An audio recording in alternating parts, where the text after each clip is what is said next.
Hi, everyone. I'm Roy Larson, Director of Conservation with Steep Rock Association, and it's my pleasure to welcome you to the third installment of our winter speaker series titled Washington, Connecticut, From Industrial Roots to Leadership in Land Conservation.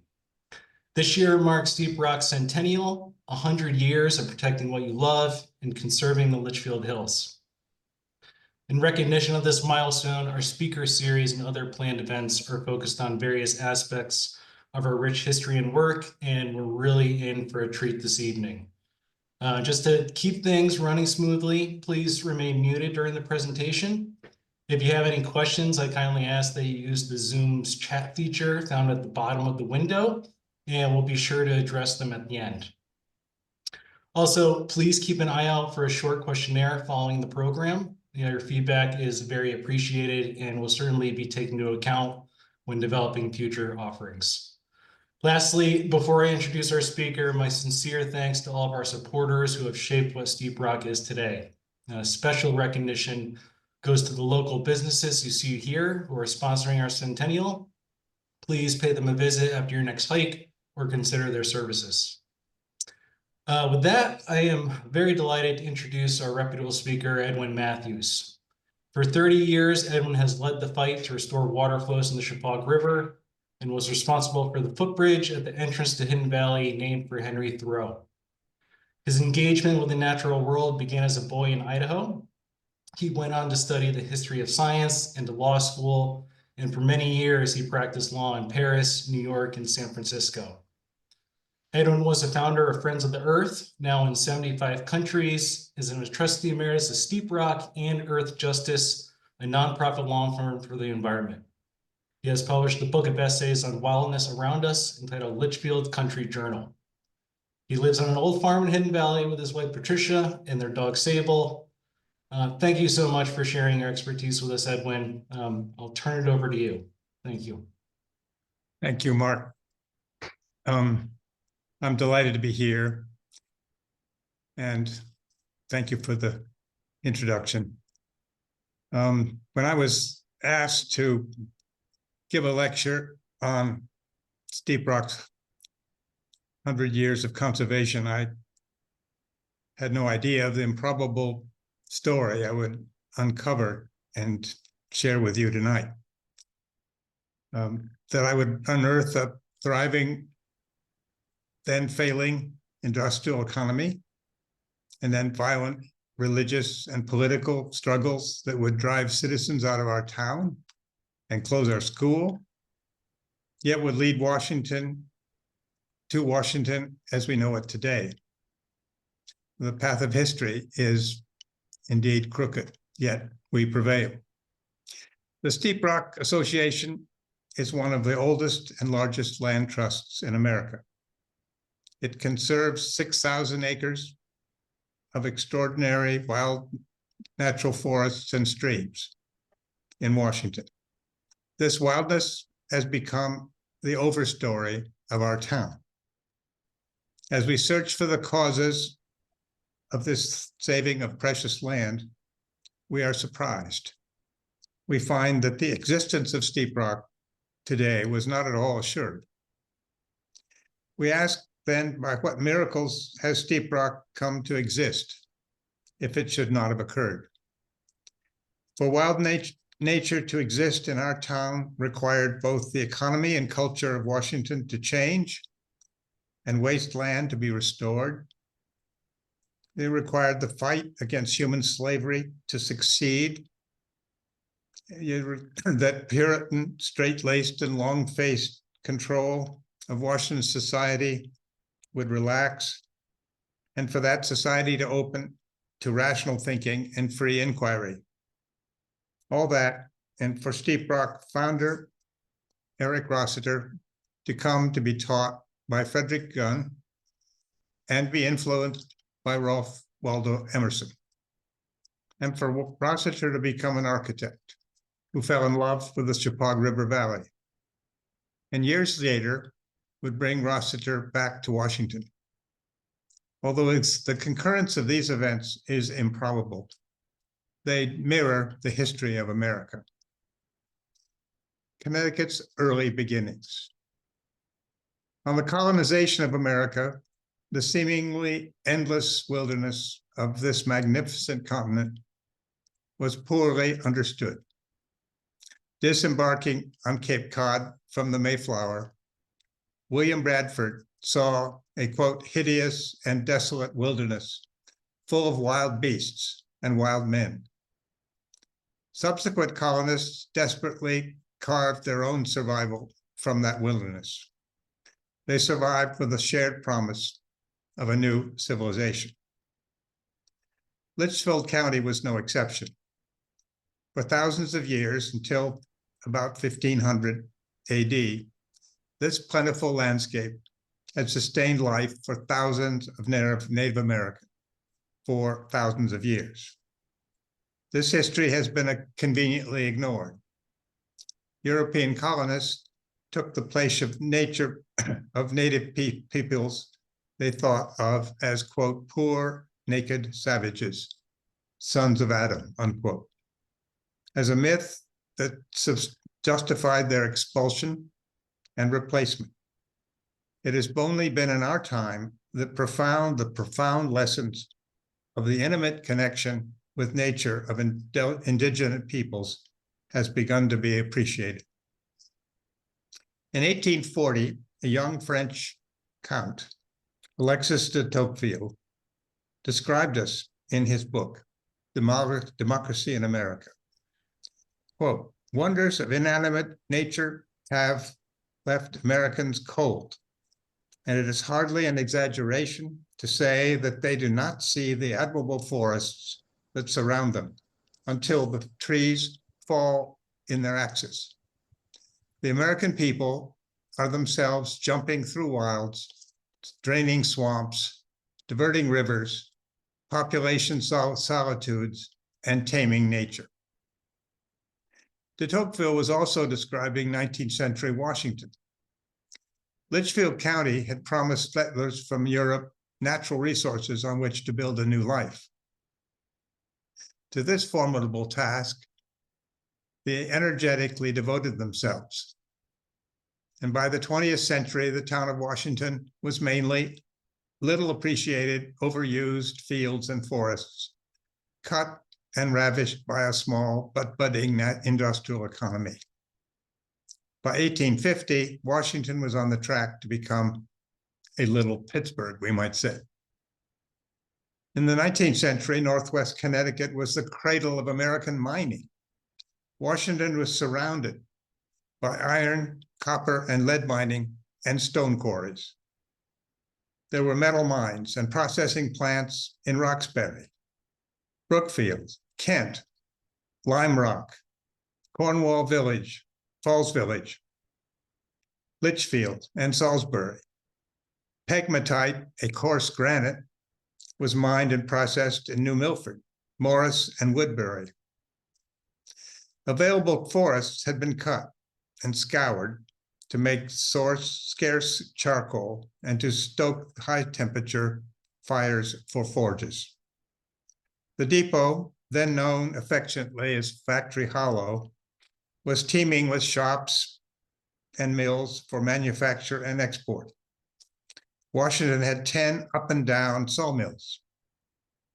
Marbledale had 15 quarries and a puddling factory to convert pig iron to raw iron with toxic lime burning.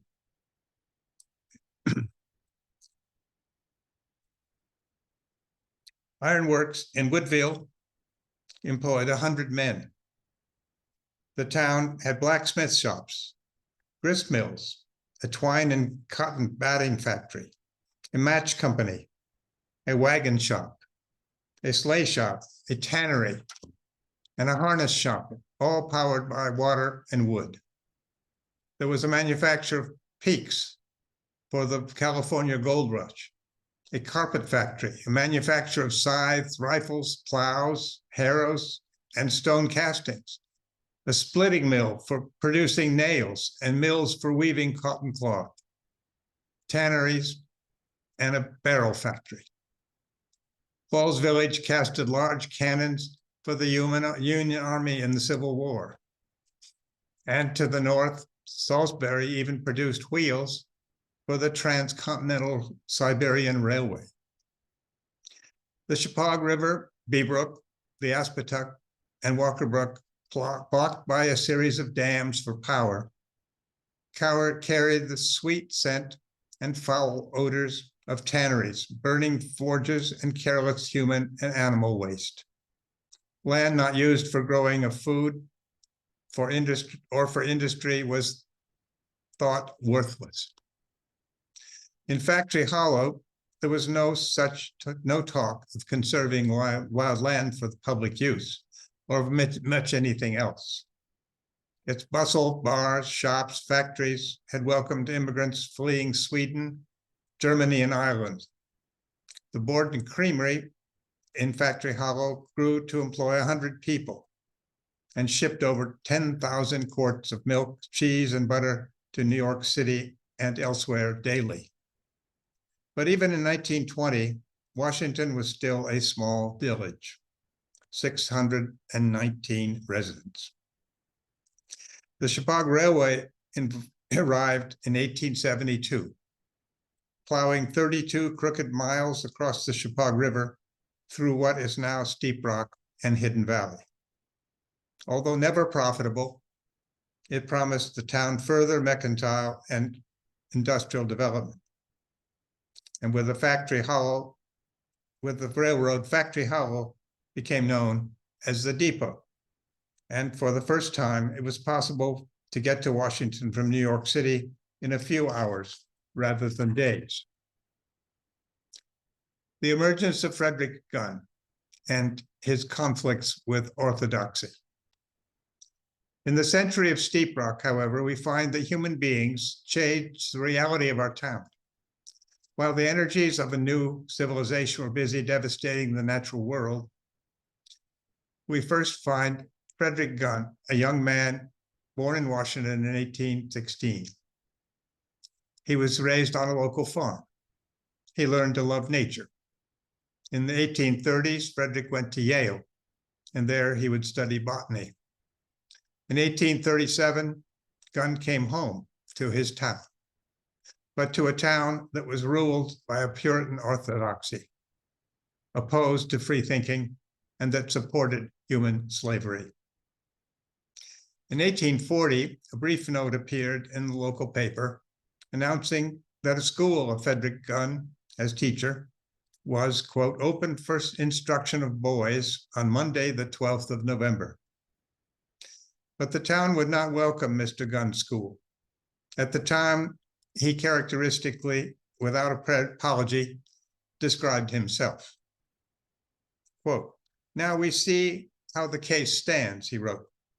I am an abolitionist among a slave-holding community, a desperate heretic in the midst of a staunch Orthodox people. I am a nonconformist on many things. In some, I stand alone. We can see already a confident, outspoken man. And in the 1840s, Washington supported slavery. Abolitionists were fierce in their beliefs, but were 1 against 100 or 1,000. They were mobbed and shunned as extremists. Abolitions then appeared to be a hopeless cause in a society, indeed a country, supporting human slavery. Frederick Gunn and his abolitionist brother, John, were attacked in sermons by Reverend Hayes, the congregational minister, for, quote, errors of faith and heretic, an intense reproach, the import of which we have difficulty understanding today. But when denounced from the pulpit, Frederick and John shouted back from the galleries, calling Hayes a bigot. In 1839, rebel abolitionists had brought Miss Abby Kelly, a prominent abolition speaker, to address abolition gatherings in the Congo church. The church, however, was opposed to women giving lectures on any issue, especially abolition. Pastor Hayes cruelly insulted Kelly, who he shouted from his pulpit, quote, called herself a prophetess, to teach and seduce my servants, to commit fornication, and to eat things sacrificed into idols, unquote. Even for this time, opposed to abolition, Hayes' attack went far too far. As he also insulted church elders who were friends of Mabby Kelly, it may have brought respect to women home to the abolitionist cause. Not surprisingly, Hayes would be fired, but surprisingly would be replaced by W.H.H. Murray, who we discover became a leader of Americans' conservation movement. Conservation conflicts in Washington in the 1840s went much deeper than the right or wrong of human slavery. The very foundations of traditional human belief were being questioned. Long established, male-dominated Puritan orthodoxy was being challenged and was losing control of the society. A former student of Mr. Gunn's described the religious schism in Washington. The feeling was so bitter, he said, that parishioners would rise in meeting, shaking fists at the minister, even brandishing knives. In the 1840s, Puritan orthodoxy did not welcome Frederick Gunn. It would not have welcomed Eric Rossiter or other free-thinking New Yorkers either. So by 1847, Frederick Gunn, labeled an infidel, was forced to abandon his dream and close his school and leave town. Although it was reported that classes of his school were initially filled to overflowing, his only students were sons of abolitionists. The community saw Frederick Gunn as too extreme. As he left town for 4 years to teach in Pennsylvania, Gunn explained that he had refused to sell himself, quote, to skin aristocrats who heap contempt upon blacks, whom God loves as well as he does you and me. However, the world does change. And by 1850, opposition in Washington to slavery and support for abolitionism had grown. The Puritan orthodoxy was also challenged. And so after 4 years, Frederick Gunn was able to return to Washington and with his wife, Abigail, again reopen his school on the Green. They were now free to teach in Washington, not what they were told to teach, but what they believed. As Ralph Waldo Emerson advised, quote, without any hindrance that does not arise from their own constitution, unquote. Eric Rossiter, the boy from New York. On April 12, 1861, Southern cannons fired on Fort Sumter. Our terrible Civil War had begun. The bloody fight against human slavery consumed the country. And in this war, Washington would alone lose 70 men. Following the Union's victory at Bull Run in 1861, Mr. Gunn would lead his patriotic students 50 miles to camp on Long Island Sound. Marching as if to war, they sang Julia Ward Howe's inspiring hymn that brought tears to President Lincoln. But after the Union defeats, Mr. Gunn suspended these long marches. And as the war raged, and because of the war, a young boy named Eric Rossiter and his sister were sent to enroll in Mr. Gunn's school.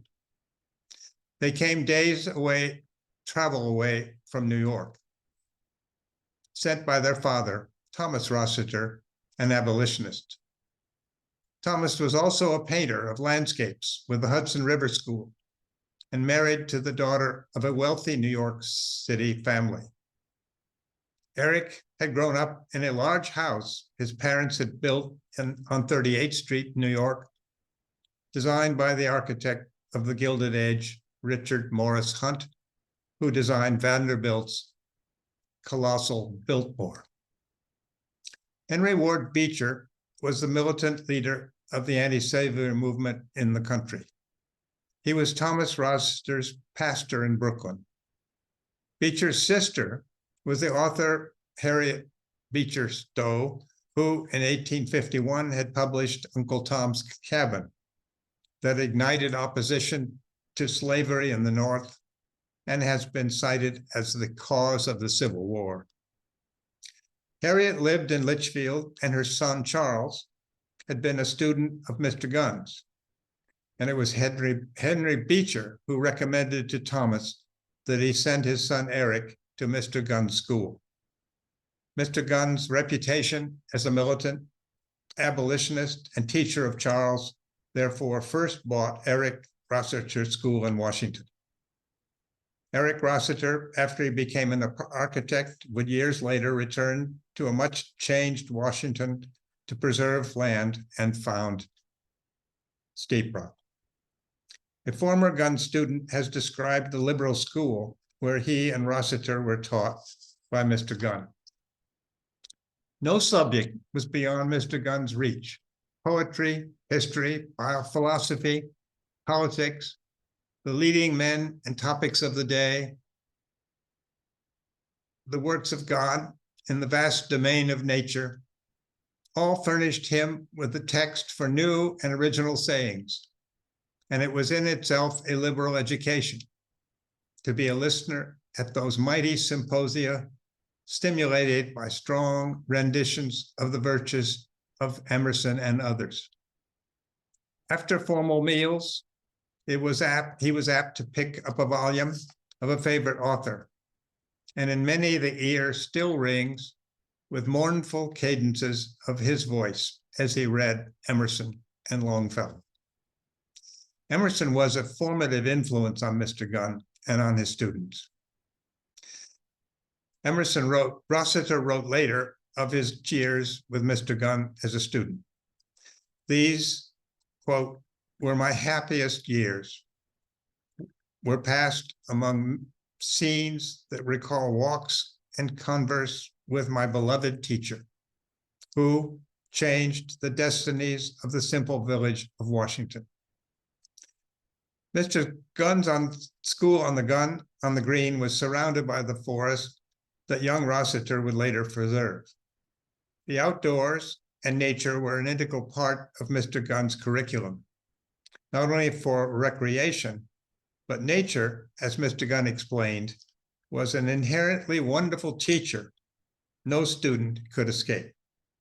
Here is a description of the Steep Rock, 160 years ago, by a fellow student of Eric Rossiter.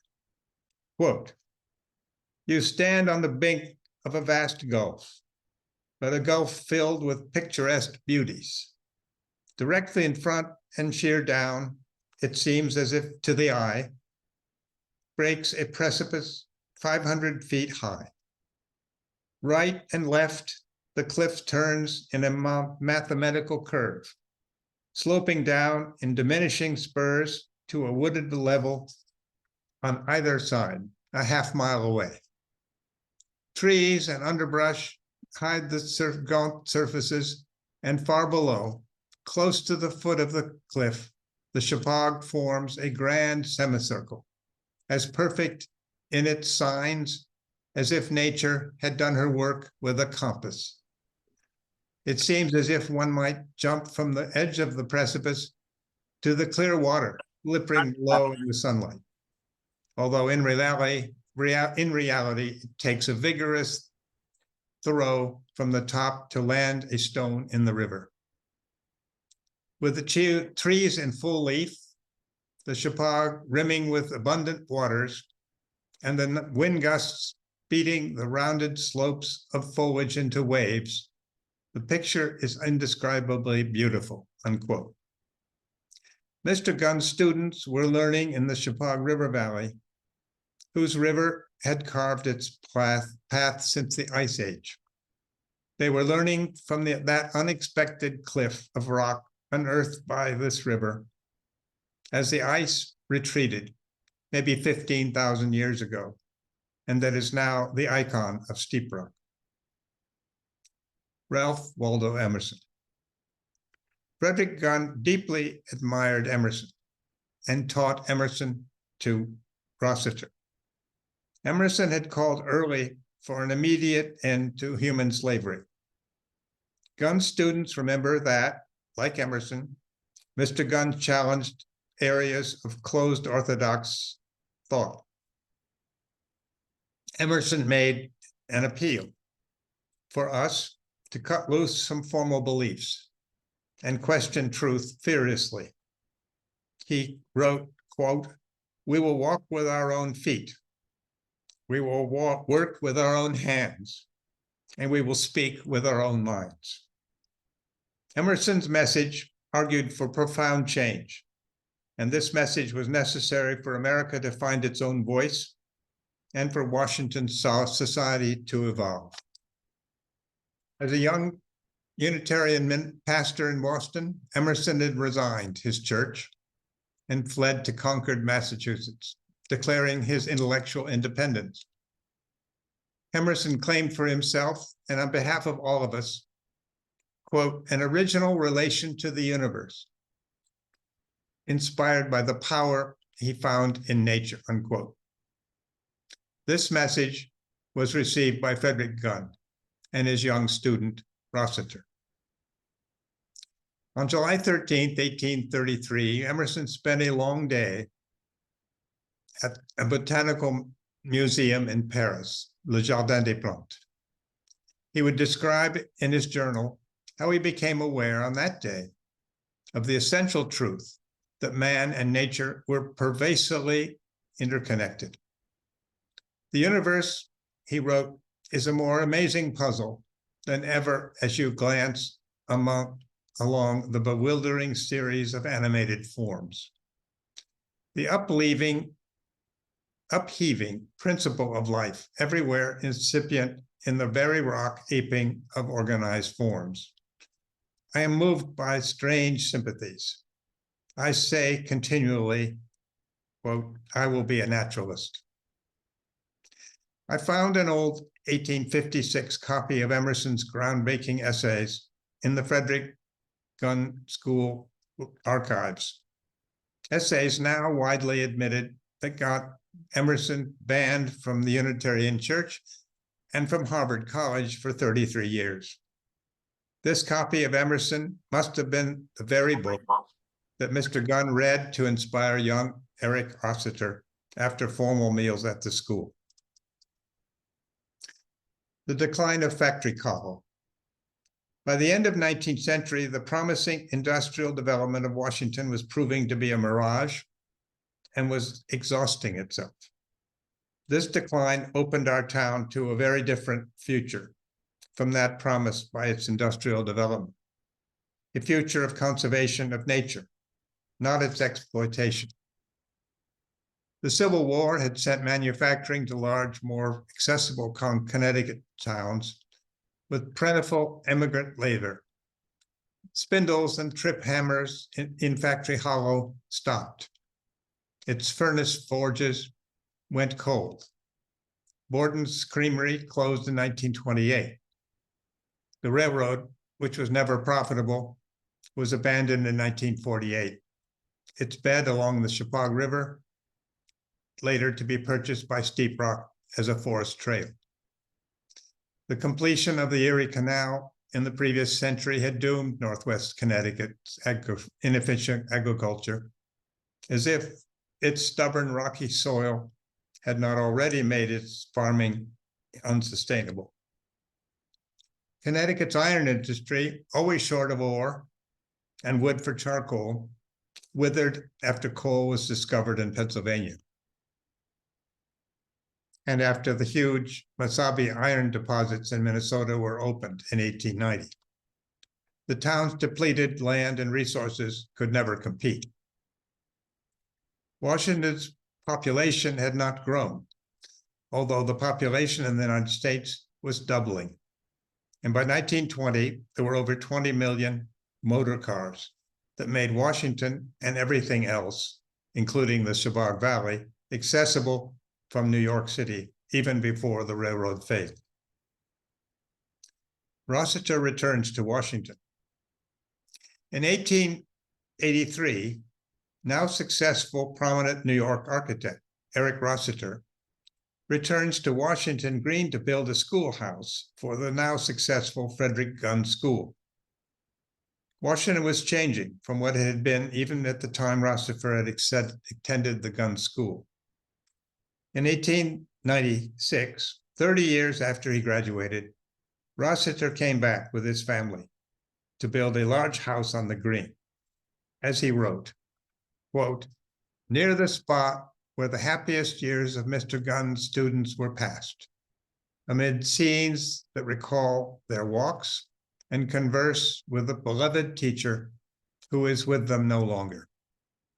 The destinies of the simple village of Washington have been changed, unconsciously by him who now lives at rest in the grave on the hillside near the scene of his life's labor." Before building his house, Rossiter learned that a timber company was negotiating to buy 90 acres of a hemlock grove close to the approach of the Steep Rock. He was already in love with the forests along the Chippewa, and Rossiter postponed his house and used his house money to save the hemlock grove, which became the cornerstone of the preservation of the valley up and down the Chippewa. Later, Rossiter would live in Washington for nearly 50 years. In 1906, he designed a library founded by Frederick Gunn and would arrange for murals by H. Siddons Mowbray in the ceiling, quoting Emerson. "That book is good, which puts me in a thinking mood," Emerson wrote. And to keep Emerson alive at the Gunn Library, Rossiter placed there a bust of Emerson, given him by Daniel Chester French, the sculptor of the Lincoln Memorial. French wrote to Rossiter in 1896, referring to Mr. Gunn and calling Emerson's bust a, quote, "fine tribute to the remarkable man you, Rossiter, knew and loved so well." In addition to the Rossiter family, the presence of nature and the more open, progressive society of Washington were now attracting other wealthy New Yorkers. They sought to escape the urban grime and sweltering heat and disordered chaos of the city. This was a time when New York's Fifth Avenue was fashionable because of the distance from both the Hudson and East Rivers that smelled too strongly foul to live nearby. From 1872, as long as it lasted, the railroad made Washington accessible. The well-to-do could travel in an open-paneled parlor car with blue upholstery. And in Washington, wealthy newcomers could pursue their recreation and social lives free of Puritan constraints, as they would have in the great city. New residents built many impressive houses designed by Rossiter. They contributed to civic buildings designed by him. Shops were removed from the Green and confined to the depot below. In 1893, to honor the memory of his daughter, a wealthy merchant built a large retreat in the woods along the Chippewa, known as the Holiday House, to welcome young working girls far from the city's sweatshops. The Holiday House even had its own whistle stop, reached by a suspension bridge over the Chippewa, designed by the Roeblings, who had designed the Brooklyn Bridge. Over the years, Rossiter bought additional acreage along the Chippewa to bring his land holdings to 378 acres. As a student of Mr. Gunn, Rossiter had not only learned from nature and fallen in love with Steep Rock, but he was also an artist. He graduated from Mr. Gunn's school to go to Cornell and become a professional architect. As an architect, he was trained to impose human lines and forms on nature's settings and was acutely sensitive to landscapes. He had published a book of ideal color patterns for his houses. And in conserving wild forests of Steep Rock, Rossiter and his wealthy friends were to conserve their own ideal landscape in Washington, implanting therein carriage trails to set aside and celebrate the park initially for their own personal use, scenic horse carriage rides, bucolic picnics, and saunters in the forest along the river. When he visited America, de Tocqueville had not noticed the growing interest in wild nature that was incubating in America. Following the discovery of the American West, the wonder of the wild nature of the new continent developed and has grown since, even while at the same time the country continued to be busy exploiting land for wealth of timber, minerals, and farms. Well-known artists began to paint American landscapes. George Caitlin's paintings of the American frontier, especially of Native Americans, hang today in the museums of America. Caitlin was moved by the diminishing number of Native Americans and the slaughter of herds of buffalo on which they depended. He argued in 1841 for the conservation of land yet untouched by the Europeans. Quote, "The further we become separate from America's pristine wilderness and beauty, the more pleasure does the enlightened mind find in recurring to those scenes," unquote. In 1836, Thomas Cole painted his view from Mount Holyoke in Northampton, Massachusetts, which is in the Metropolitan Museum. Cole was a leader of the Hudson River School of Landscape Painters, which included Eric Rossiter's father, Thomas. And there were others who began to question whether unrestrained growth in the country's best was in the country's best interest. Even Horace Greeley's New York Tribune asked that America, quote, "spare, preserve, and cherish some portion of its primitive forests," unquote. In 1864, large format photographs of Yosemite by Carlton Watkins were circulated on the floor of Congress. These extraordinary photos convinced the Congress to preserve Yosemite and Mariposa Grove in perpetuity, a law signed in 1864 by President Wilson. William Henry Jackson's first paintings from the large, heavy grass plates carried for him by his mule through Yellowstone convinced Congress in 1872 to establish the first public national park in the United States. In 1862, Frederick Law Olmsted, who was later retained to design New York's Central Park, was hired to tell New York what a nature park should do. Americans had previously conserved land for their own enjoyment, but the conservation of valuable land for public use was now emerging. By the next century, the conservation movement had led to the establishment of hundreds of millions of acres of national parks and national forests and wilderness areas, a model of conservation that has since been copied in many other countries.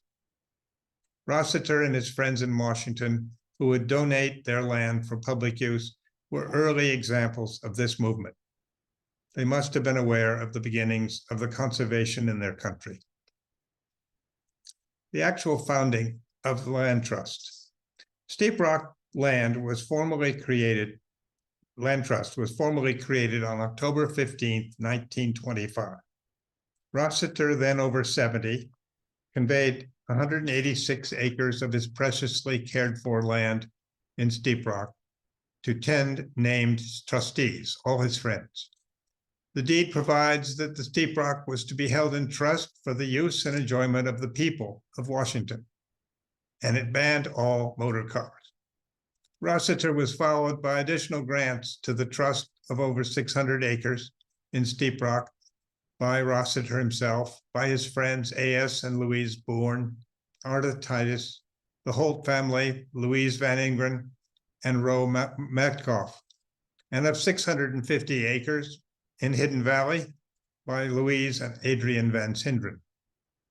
These initial grants have inspired thousands of other public spirited citizens to assist Steep Rock in conserving and caring for additional large amounts of land, and in supporting nature education, as well as creating an ambitious garden to grow vegetables and other food for the community in need. Today, there are over 120 land trusts in Connecticut, more than any other state, I believe, but most all formed 75 years after Steep Rock. The development of conservation thinking in America. A growing appreciation of the value of wild nature in America, although not noticed by de Tocqueville, was expressed not only in painting and photography, but in writings by leading thinkers. The ideas of the 19th century conservation thinkers, especially Emerson and Thoreau, were circulating even as the first copies of Democracy in America appeared. Like Rossiter and his friends, the settlers of this new continent were not totally insensitive to the magnificent natural world they unexpectedly encountered. It is those expressions of wonder of the natural world in the wildness that it is its essence that has motivated the movement to preserve our natural inheritance. This movement continues to our day. And to this, Steep Rock is a notable contributor. Exponents of conservation have influenced the course of American culture since Frederick Gunn read passages of Emerson to his student, Eric Rossiter, years ago. W.H.H. Murray. After the removal of the Orthodox Reverend Hayes as the pastor of the Congregational Church, the church hired W.H.H. Murray as its pastor. Murray's appointment reflects not only the dramatic opening up of Orthodox thinking in Washington and the support for the abolitionists that came to prevail, but growing attention to preserving the natural world. Reverend Murray is known today as Adirondack Murray for his love of the great North Woods of the Adirondacks. In his 1869 book called Adventures in the Wilderness, Murray argued that the grandeur of the Adirondacks lakes, mountains, and forests rivaled those of Switzerland and deserved to be protected. As Murray noted, these woods had quote, yet to echo to the lumberman's axe. They had survived into the 19th century after most of New England had been logged to stumps. Murray's advocating for the value of the Adirondack wilderness led many wealthy men to establish rustic retreats there and find renewal of life and health. Murray's arguments provided political support for the amendment of the New York Constitution in 1894 to keep 5,000 square miles of the Adirondack Forest Preserve, quote, forever wild. Henry Thoreau. In July 4th, 1845, Emerson's close friend, Henry Thoreau, borrowed an axe and went down to the woods nearby Walden Pond, near Concord, Massachusetts. He went there to build a small cabin on land purchased by Emerson. Thoreau will spend 2 years, 2 months, and 2 days in this cabin, although he often returned to town to eat meals. Massachusetts was then industrializing. Nearby Lowell, Massachusetts, already had 10 large spinning mills employing over 10,000 workers. Thoreau questioned the mercantile and expansionist forced focus of America. He kept careful notes of what he had found while at the pond and on his explorations of the natural world. He published his extraordinary book, Walden, or The Life in the Woods, that after his death became America's seminal writing about nature. This book, increasingly available and read, has broadly inspired the conservation movements in America and abroad.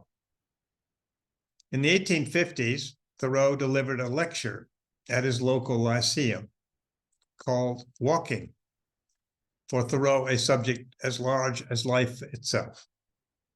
In July 1862, his essay was published in the Atlantic, where Frederick Gunn and his student Eric Rossiter could have read it. Thoreau begins his essay as follows, quote, "I wish to speak a word for nature, for absolute freedom and wildness, to regard man as an inhabitant or a part and parcel of nature." Buried in this essay are 8 words that have inspired the conservation movement all over America.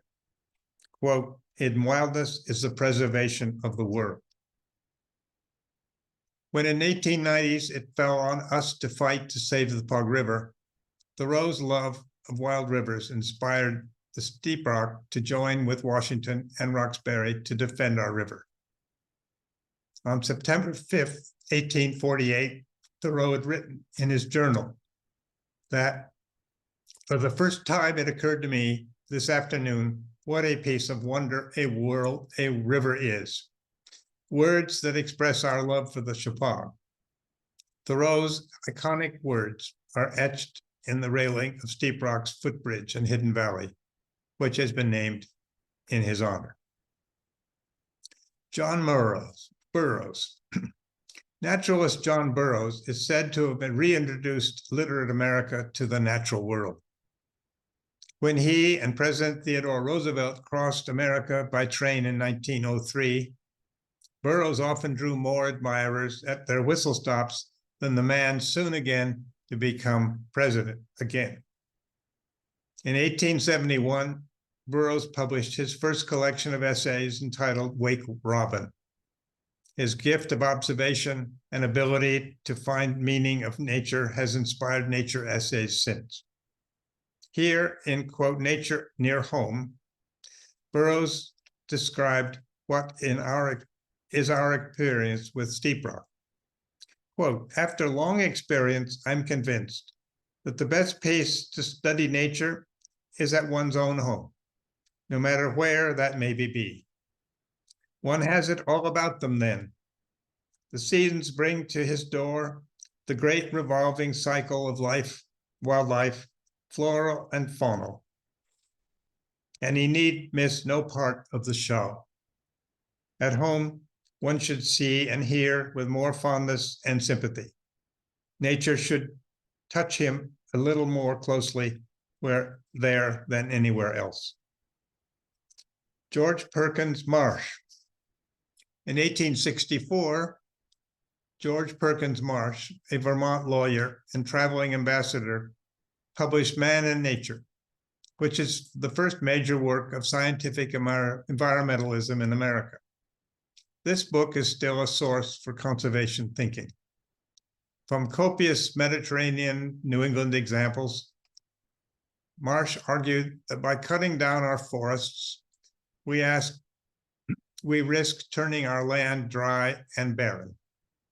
This insight that humans can do profound and lasting damage to the natural world was novel and startling, a lesson still being forced upon us today.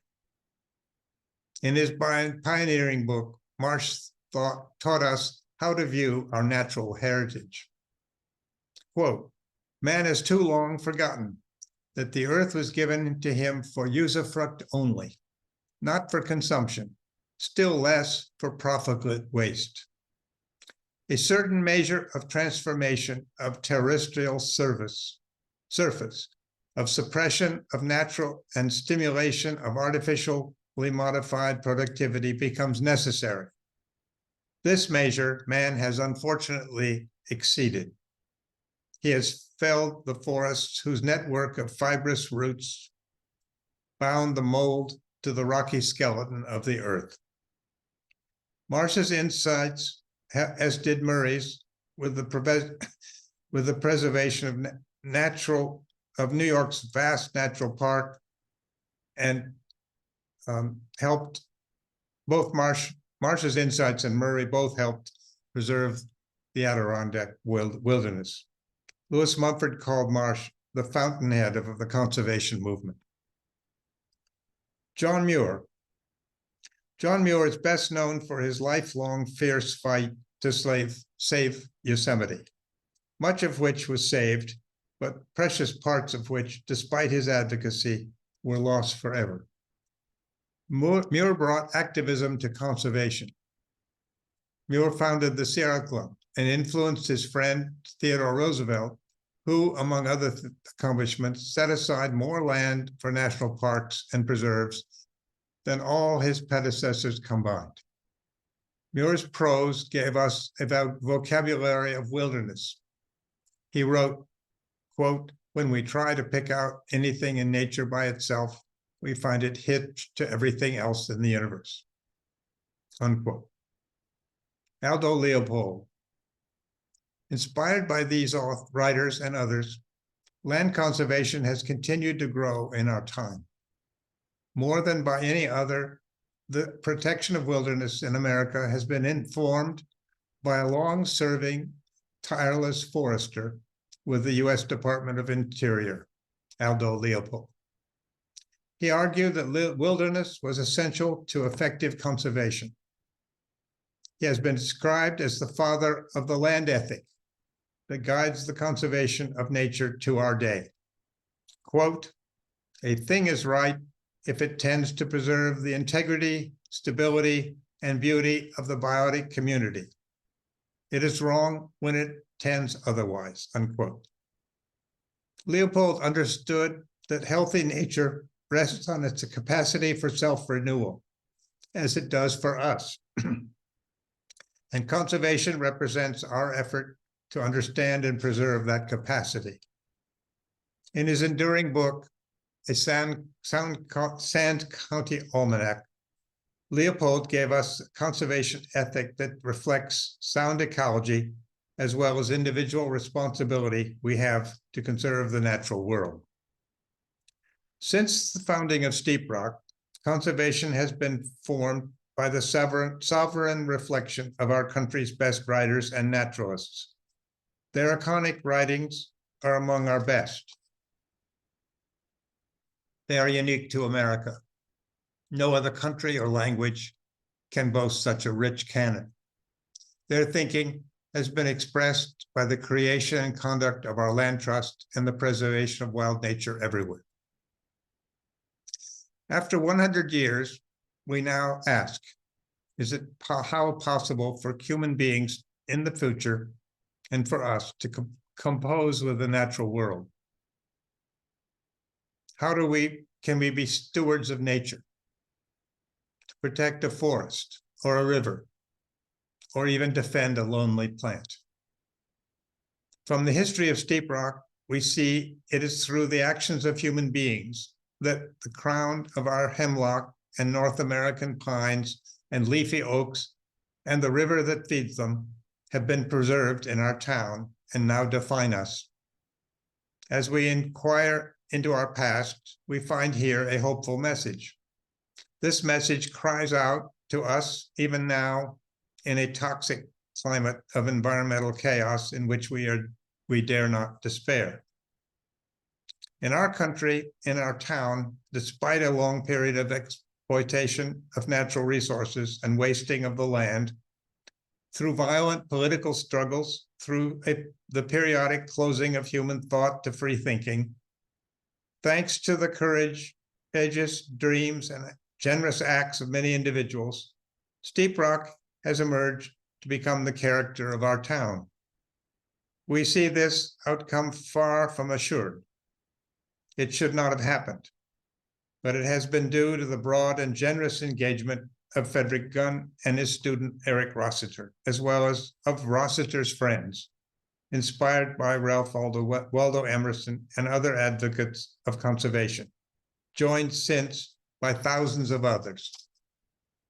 Steep Rock's endowment of wilderness is a gift from the enchanted moments when our predecessors much have held their breath in the presence of the wonder of wild nature, and like us, fell in love, a love we now all share. This legacy is a patrimony for us to care. It has placed on us the mission to respect and learn to live with nature, of which we are an inseparable part and with which we must co-evolve. Steep Rock is uniquely able to support healthy ecosystems in our privileged town, where it shows us that the human community can coexist with a biologically rich natural world. On this centennial, it is now our charge to honor and support Steep Rock in this mission. Thank you all.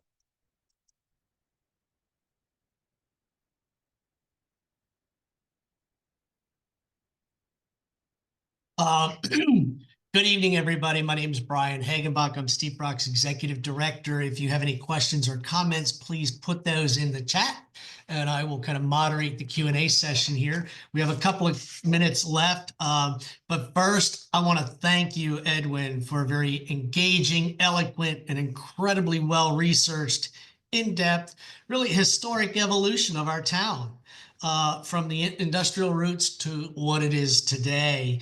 And really how Gunn and Rossiter and the influences upon them have shaped not just Steep Rock Association and our work, but really the quality of life and the conservation ethic that we enjoy today. So I'm going to start with a quick question, and you gave the background of Cornwall, Salisbury, Roxbury, Washington, the industrial roots there. Today, all of these towns have strong conservation leadership and land trusts that are protecting their land. Do you think that really Washington and Gunn and Rossiter were catalysts for spreading this conservation ethic through the Litchfield Hills? Yes, although all of the efforts in these other towns to save land followed Rossiter by at least 75 years, and sometimes more. But the mining, which quite remarkably was the mining in Connecticut was at the center of American mining in this whole country for a long time, had to fail.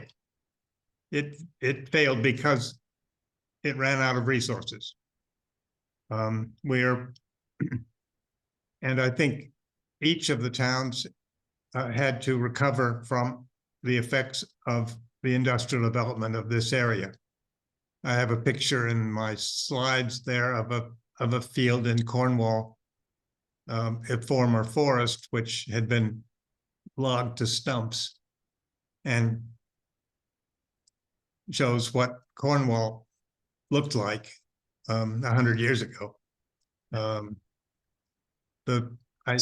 know that the land trust in Cornwall began only, I think it began with a gift by the White family of the White Foundation in Litchfield of land in Cornwall for a land trust. I'm not certain of that, but I believe that's the case. And that occurred quite late. Cornwall had, of course, a railroad, and it's still there, but not used much. And Cornwall had a different beginning, as did Washington. Certainly those individuals in Cornwall who changed things contributed and made a great difference. But the history is driven by lots of factors, and I believe that the environmental considerations that prompted the decline of industry in this part of Connecticut had to happen. If we'd had adequate ore and coal, we would be like Pennsylvania or Pittsburgh. Well, that actually segues into another question that I just got in. And of all the myriad circumstances that resulted in Washington as we know it today, what do you feel was most important? Well, they're all essential. I mean, you needed to have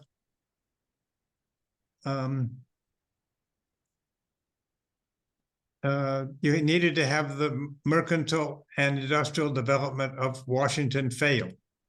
Had it succeeded, it would have devastated the area, and no one like Rossiter would have ever wanted to come here. You needed the society to change so that someone like Frederick Gunn could teach here and teach what he believed, and where free inquiry and rational thinking was respected and followed, not shunned. You needed a society that would welcome Rossiter and his friends, who would spend their time on picnics on Sunday along the Chippewa, which of course would defy the rules of Puritan orthodoxy that required you to do nothing on Sunday except go to church. Let me go to a couple. And we needed Rossiter to exist. We needed that his father was an abolitionist, and that he was interested in, appreciated Frederick Gunn because of his abolitionism. And so did his sister, Harriet Beecher Stowe. Now, which of those things was essential? I don't know. The question you might ask is, well, could we have succeeded without, or could we be where we are today without them? I don't think so. We're getting a number of questions in. I want to get to them. A lot of wonderful presentations, brilliant presentation. People really enjoyed it. Were there any mines or quarries in the present Steep Rock property? I'm aware of the quartz mine in Hidden Valley. Are you aware of any others? Yes, I'm aware of that. It was a small mine, but of course the geology of this part of the world was of great interest and great financial interest. We're lucky, I guess, that there was nothing more serious than a quartz mine in our preserve. Steep, had there been, I'm not aware of any other mines, although there were obviously, Marbledale and New Milford and Cornwall and Woodbury are not far away. We're surrounded by industrial sites. So I guess somebody was in charge of geology when they were organizing things, and we're very, very fortunate in Washington to have great geology that did not have anything more troubling than a quartz mine. Nor anything more valuable. Otherwise, we would never have it. Comment and a question here. Some have said it was not the good luck to have Gunn and Rossiter, but the good luck that all the local businesses did not succeed in their businesses. And then they wanted to know about, can you speak about the impact of dairy farming on the area? Well, I do know a little bit about dairy farming because I live on one of the last dairy farms in Washington where there are now no cows. Dairy farming was inefficient and separated from its markets by geography. Only the railroad permitted Washington to get milk to New York. In fact, when the railroad was functioning, it was possible for the farmer on my land to milk his cows in the early morning and drive his wagon to the railroad station. And that milk would be in New York by the early afternoon and be building strong lives, bones, and children that night. Now, problem, even today, I mean,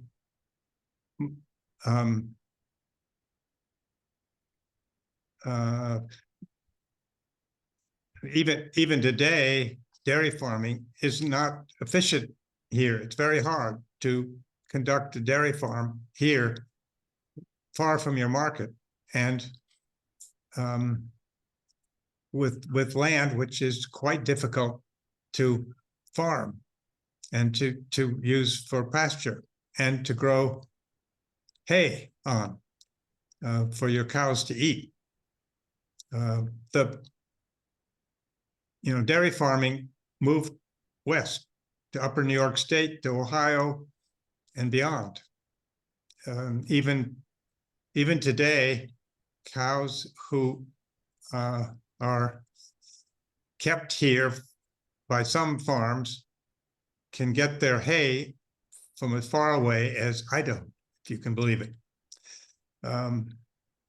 So We've got, I guess the last two questions are really more contemporary questions. And I think this one question is really provocative, especially given the times today. Who are some of the Thoreau-esque voices in the modern era that you admire? Who are maybe some of the contemporary conservation leaders today, or the voices that can carry on Emerson and Thoreau? well, there are writers. However, I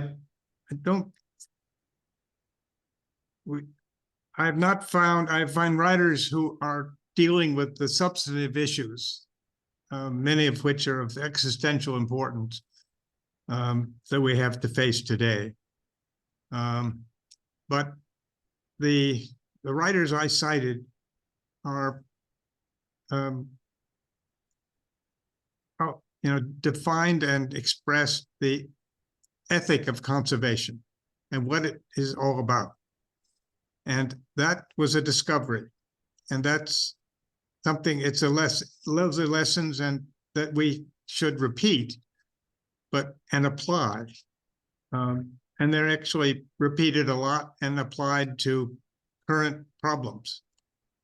But our society and conservation, in a way, has, at least the political side of it, has moved some distance from being inspired by the wonder of wilderness and facing more on how do we dispose of toxic waste, or what do we do about chemicals in our food, or how do we preserve species? How do we deal with the climate crisis? And that seems to me to be consuming the writers today. And I find occasionally a writer who expresses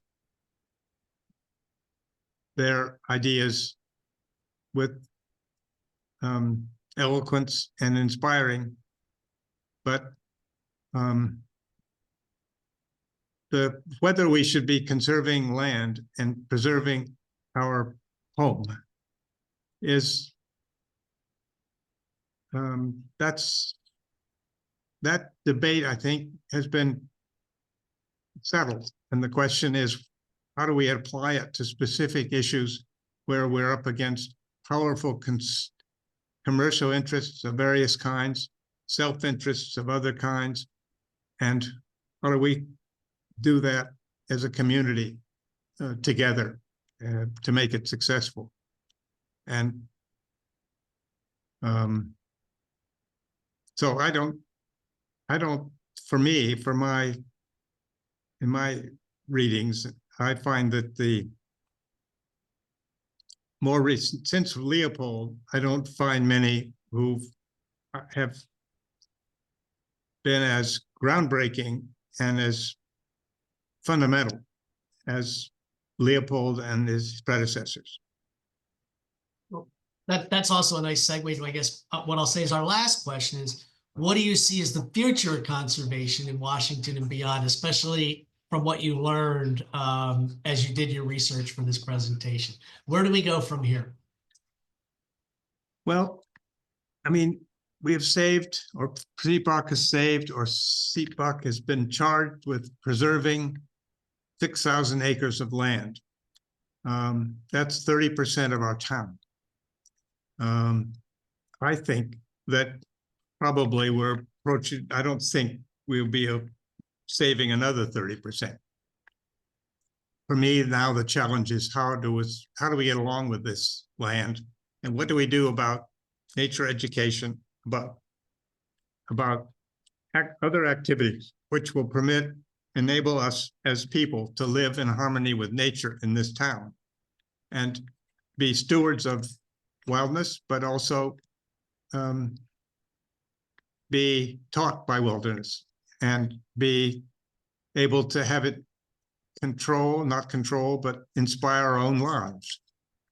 And for me, I see Steep Rock's mission as expanding now, not in preserving more land, although that's always to a certain extent desirable and should be there. But Steep Rock should be moving into other activities.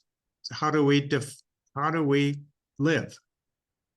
And helping us all live in a balanced way with nature rather than destroying it. That's a overly simplistic answer, but you don't give me a lot of time. I do see a growing role for land trusts to really start to address other community-based issues. You know, with Steep Rock, with Judea Garden, we're focused on food insecurity and making sure that residents in need have fresh, healthy greens during the summertime. Steep Rock and some of our sister land trusts are also starting to look at how do we balance. We're more progressive in looking at how do we balance conservation and the need for fair and equitable housing. So I agree with you that it needs to expand beyond just the concept of land preservation. And that's a new challenge for Steep Rock. I mean, absolutely. 50 years ago, Steep Rock could be content just to make sure that land was not plowed under or paved over. And that challenge remains. But we preserved a lot of this land, and the town is endowed with rich wildness all around it. So the question is, now what do we do with it? And it's about figuring out and helping us live with nature. And Steep Rock has an enormous contribution to make. It's essential because it relates to our future, indeed, to whether we have a future. Absolutely. We did have one final comment that said we need to have more of the types of voices heard tonight in today's toxic political climate. Again, I want to thank you, Edwin, for really a phenomenal presentation tonight. We are going to be sending out an email post-event survey tomorrow that will also have a link to this recording so that you can, if you didn't catch all of it, or if you want to get more in depth, you can listen to it closely. The last of our winter speaker series is April 16th, and that's on the archaeological history of Washington with Craig Nelson from the Institute for American Indian Studies. And if you have any questions or comments or concerns for Steep Rock, you're free to contact us at info@steeprockassociates.org or give us a call here in the office at 868-9131. I want to thank everyone for joining us tonight, and a huge thank you to Edwin Matthews for this very provocative presentation. Thank you all. Have a great evening. Thank you, Brian.